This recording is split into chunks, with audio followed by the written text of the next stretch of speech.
Parehong may isyu ang kambal na sina Cassie at Mavi Legaspi, tungkol sa kani-kanyang love life.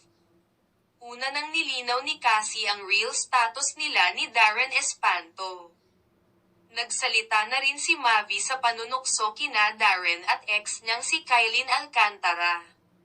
Sa interview kay Mavi ng 24 Oras, tinanong siya sa panunukso ng host ng It's Showtime, kina Darren at ex-GF niya. Ano ang masasabi ni Mavi na may mga nagsiship uli kina Kylene at Darren na actually?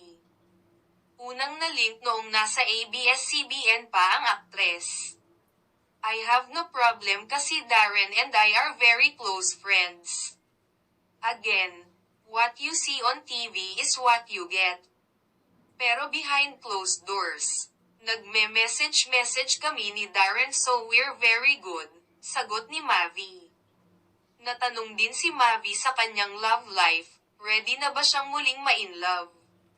Siguro sa ngayon, may in love muna ako sa sarili ko at sa sarili kong craft sa pag-arte.